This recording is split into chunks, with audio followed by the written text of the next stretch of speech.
Assalamualaikum,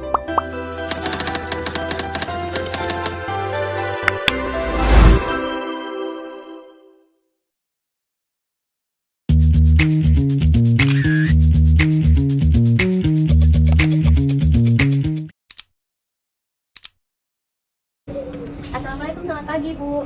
Waalaikumsalam, pagi. Oke, sebelumnya perkenalkan ya Bu, saya perawat Melinda yang bertugas pada pagi hari ini.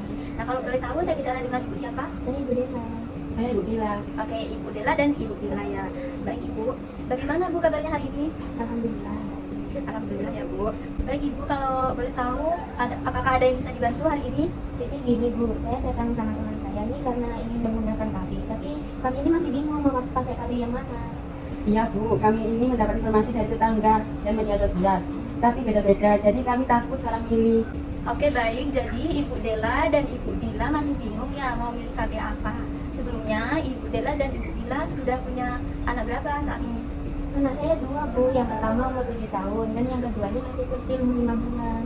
Kalau anak saya masih satu Bu, masih 4 bulan tadi. Oke, berarti Ibu Dela dan Ibu Dila sekarang masih menyusui ya? Kalau boleh tahu, apakah Ibu Dela dan Ibu Dila ada rencana beberapa waktu ke depan untuk menambah anak? Tidak Bu, kami ini ingin menunda mungkin sekitar 4 atau 5 tahun. Oke, Ibu Dila juga sama ya? Iya sama Bu. Oke baik. Kalau begitu, saya ingin menjelaskan terlebih dahulu Bu tentang berbagai macam jenis metode KB agar Ibu dapat memilih KB yang sesuai dengan kebutuhan Ibu masing-masing begitu. Membutuhkan waktu sekitar 20 menit. Apakah Ibu bersedia? Sebenarnya Oke, sebelumnya saya izin membagikan leaflet, bisa Ibu baca-baca sambil mendengarkan saya ya Bu. Nah, saya akan menjelaskan terlebih dahulu pengertian KB. Jadi Bu, KB itu adalah program yang membantu pasangan suami istri untuk merencanakan jumlah anak, mengatur jarak kehamilan, serta menentukan waktu yang tepat untuk memiliki anak dengan menggunakan metode kontrasepsi yang sesuai dan aman.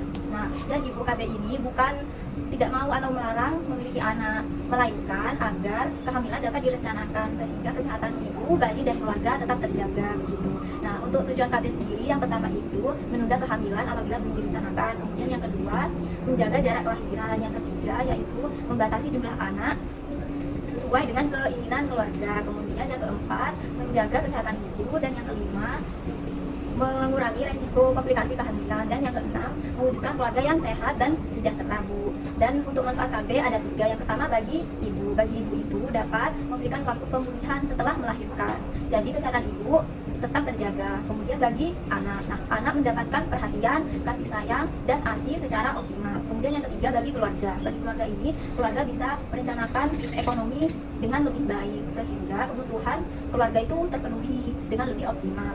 Nah, untuk jenis-jenis KB Bu, yang pertama itu ada KB hormonal. KB hormonal ini cara kerjanya dengan menggunakan hormon ya Bu untuk mencegah kehamilan. Contohnya tuh yang pertama seperti pil KB.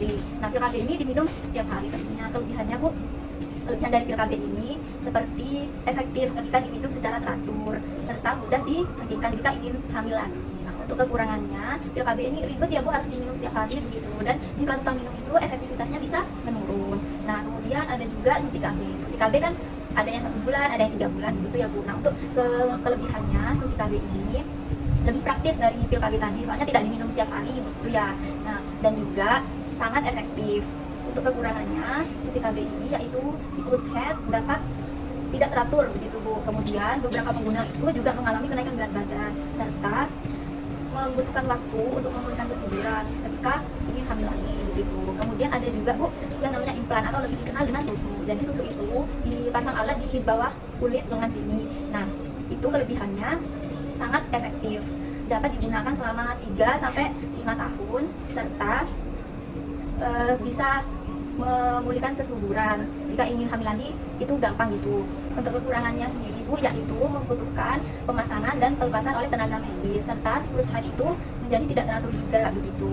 Nah, yang kedua ada KB non hormonal. Jadi tidak menggunakan hormon ya Bu sehingga hormon dalam tubuh tidak terganggu begitu. Contohnya seperti kondom. Nah, kondom ini harus digunakan ya Bu setiap kali berhubungan. Untuk kelebihannya sendiri itu mudah digunakan, murah, serta dapat mencegah infeksi menular seksual begitu. Nah, untuk kelebihannya Bu, kondom. Untuk kekurangannya kondom ini yaitu ribet juga Bu, harus dipakai setiap berhubungan gitu ya, dan juga gampang robek ketika tidak dipakai sesuai petunjuk. Nah, kemudian ada juga IUD Bu. IUD ini dipasang alat di dalam rahim ibu. Untuk kelebihannya yaitu sangat efektif hingga 5-10 tahun, kemudian tidak mengganggu produksi ASI, serta cepat mengembalikan kesuburan jika ingin hamil lagi begitu. Untuk kekurangannya sendiri Bu, jadi memerlukan tindakan oleh tenaga kesehatan saat pemasangan itu, dan saat pemasangan mungkin terasa sedikit tidak nyaman juga.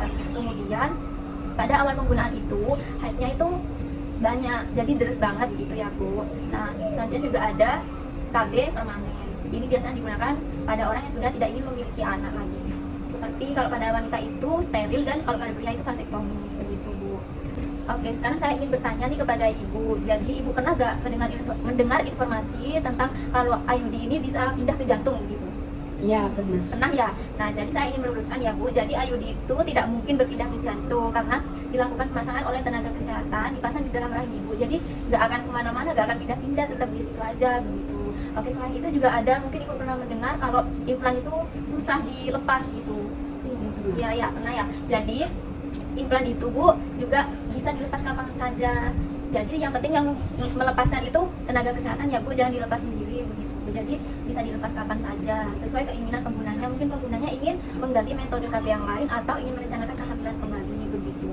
Nah selain itu Bu, tidak semua pengguna KB ini mengalami kenaikan berat badan begitu. Jadi sesuai dengan respon tubuh masing-masing setiap orang. Seperti itu. Mungkin cukup sampai di sini informasi yang saya berikan. Apakah ada yang ingin ditanyakan? Tidak Ibu. Baik, kalau begitu saya ingin bertanya kepada Ibu Lela dan Ibu Ila ya. Nah, kan tadi saya sudah menjelaskan ada 3 jenis KB. Bisa disebutkan apa saja? KB hormonal, KB non hormonal, sama KB permanen Ibu. Oke, betul. Nah, Ibu Bila nih sekarang, KB hormonal itu contohnya apa saja?